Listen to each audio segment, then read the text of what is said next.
America में एक ऐसी हाई पेइंग जॉब है जिसके बारे में ज्यादातर लोग जानते भी नहीं और हैरानी की बात यह है कि इन जॉब्स को भरने के लिए अभी भी लोगों की कमी है। सोचिए, $2 लाख यानी करीब 1 करोड़ 70 लाख रुपए सालाना, साथ में फ्री फूड, प्राइवेट रूम और दुनिया घूमने का मौका।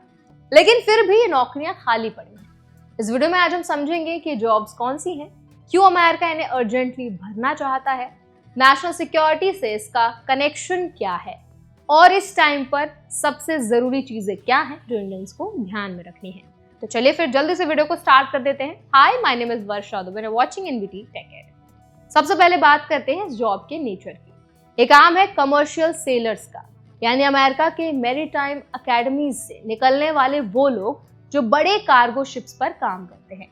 रिपोर्ट्स के मुताबिक फ्रेश ग्रेजुएट्स को भी $2 लाख तक की शुरुआती सैलरी मिल जाती है और ये पैकेज सिर्फ पैसे तक लिमिटेड नहीं होता।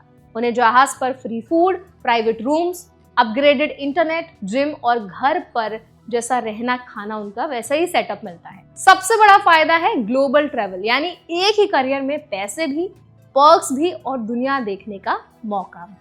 लेकिन असली कहानी यहाँ से शुरू होती है। इतनी बेहतरीन जॉब के बावजूद अमेरिका एक बहुत बड़े शॉर्टेज से जूझ रहा है। आज अमेरिका में सिर्फ 10,000 कमर्शियल सेलर्स बचे हैं, जबकि कुछ दशक पहले संख्या टेंस ऑफ थाउजेंड्स में थी।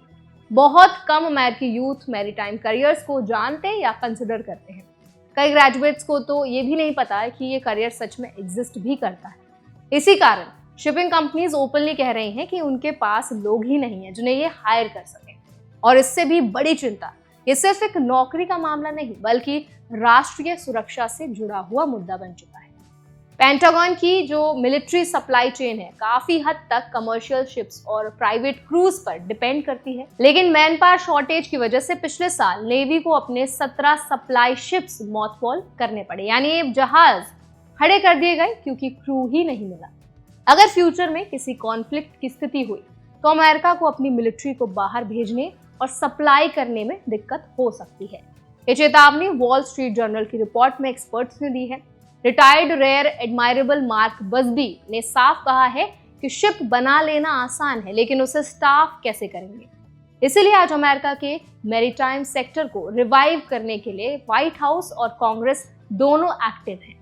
ट्रंप एडमिनिस्ट्रेशन पहले ही एक एग्जीक्यूटिव ऑर्डर पास कर चुका है और बाईपार्टीशन बिल्स भी तैयार कर रहे हैं जिनका लक्ष्य है शिप बिल्डिंग, शिप ओनरशिप और स्टाफिंग को फिर से मजबूत करना। ट्रांसपोर्टेशन सेक्रेटरी शेन डफी ने ओपनली कहा है कि मैरीटाइम अकेडमी और इस पूरे सेक्टर को बहुत लंबे समय तक इग्नोर किया गया है। उधर शिपिंग कंपनीज डेस्परेटली बड़े बोनसेस और बेहतर सैलरीज ऑफर कर रही हैं। जहाजों पर internet upgrades, gym, food variety और रहने के रूम्स को मॉडर्न बनाया जा रहा है ताकि लोग ऑन बोर्ड रहना चाहें।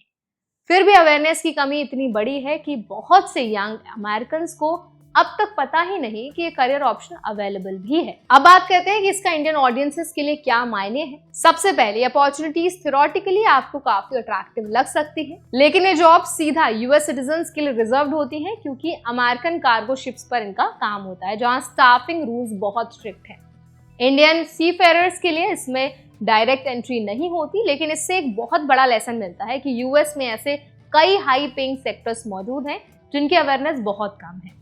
इंडियन स्टूडेंट्स और प्रोफेशनल्स जो यूएस में सेटल होना चाहते हैं उन्हें ट्रेडिशनल टेक या H1B ऑप्शंस के अलावा ऐसे ऑल्टरनेट करियर ट्रैक्स की जानकारी रखनी चाहिए क्योंकि फ्यूचर जॉब मार्केट में manual, hands on, machine based career automation की वजह से ज्यादा स्टेबल माने जा रहे हैं। साथ ही अगर कोई इंडियन मैरीटाइम फील्ड में करियर बनाना चाहता है तो फिर आप ग्लोबल शिपिंग की डिमांड जो है उसके बारे में समझ सकते हैं। लेकिन इसे चुनने से पहले सर्टिफिकेशंस, एकेडमी स्टैंडर्ड्स और फ्रॉड अवॉइडेंस जैसी बातों पर ध्यान देना जरूरी है।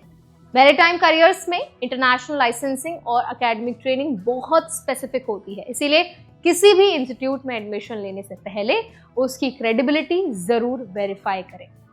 अमेरिका की शॉर्टेज हमें एक और चीज सिखाती है कि दुनिया भर में ऐसे सेक्टर्स क्वाइटली ग्रो कर रहे हैं जिनकी डिमांड तो बहुत बड़ी है लेकिन टैलेंट पाइपलाइन कमजोर है। जब यूथ सिर्फ टेक और ऑफिस जॉब्स पर फोकस करता है तो शिपिंग, लॉजिस्टिक्स, मैकेनिक्स और मैरिटाइम जैसे हाई पे सेक्टर्स नजरों से निकल जाते हैं। इंडियंस के लिए अलर्ट है कि करियर प्लानिंग करते समय सिर्फ पॉपुलर चॉइसेस ही नहीं बल्कि lesser known high growth paths भी एक्सप्लोर करने चाहिए। तो आई होप ये वीडियो आपके लिए हेल्पफुल रहा होगा। अगर वीडियो आपको अच्छा लगा तो इसको लाइक करें, शेयर करें। ऐसे और भी अपडेट्स के लिए, वीडियोस के लिए, इन्फॉर्मेशन के लिए हमारा चैनल NBT Tech Ed को भी जरूर सब्सक्राइब करें।